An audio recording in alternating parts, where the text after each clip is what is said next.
బలమైన అభ్యర్థులు అక్కడ పోటీలో ఖచ్చితంగా మనం కూడా నిలబెట్టాలి. మున్సిపాలిటీలకు కానీ డైరెక్ట్ ఎలక్షన్స్ కాబట్టి ఆ మండలానికి కానీ బలమైన క్యాండిడేట్ను మనం తీసుకొని వచ్చి పెట్టాలి. ఆ బలమైన క్యాండిడేట్ మిగిలిన వాళ్ళందరికీ ఆ మండలం పరిధిలో అయితే మిగిలిన ఎంపీటీసీలకు అయితేనేమి, లేదా మున్సిపాలిటీ పరిధిలో అయితే మిగిలిన కార్పొరేటర్లకు అయితేనేమి, వీళ్ళందరికీ కూడా ఆ మనిషి బలాన్ని ఇవ్వాలి. ఆ మనిషి సూపర్విజన్ చేయాలి.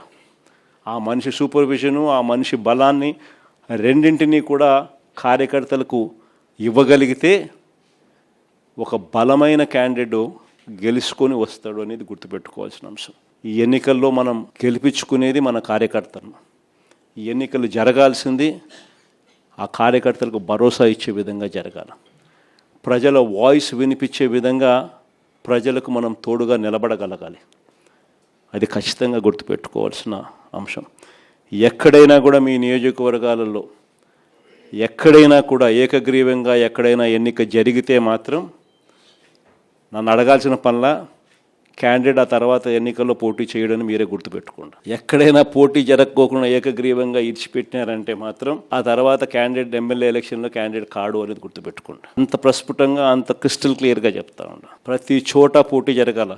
ఎన్నికలు అయిపోయిన తర్వాత కూడా నేను రిపోర్ట్లు తెప్పించుకుంటాం.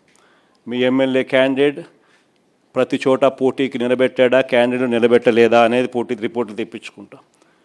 నిలబెట్టిన తర్వాత మీ ఎమ్మెల్యే క్యాండిడేట్ ఆ క్యాండిడేట్లకు ఏ విధమైన సపోర్ట్ ఇచ్చినాడు, సపోర్ట్ బాగా ఇచ్చాడా, బలంగా నిలబడ్డా మీతో పాటు, అవునా కాదా అన్న రిపోర్ట్లు కూడా తెప్పించుకుంటాం.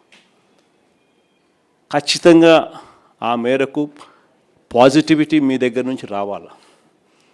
ఈ ఎన్నికలు మనం మన కార్యకర్తల కోసం గట్టిగా నిలబడితేనే కార్యకర్తలు మన ఎన్నికల్లో మన కోసం గట్టిగా నిలబడతారు అన్నది ప్రతి ఎమ్మెల్యే క్యాండిడేట్ కూడా తన సిస్టంలోకి జీర్ణించుకోవాల్సిన అవసరం ఉన్న అంశం.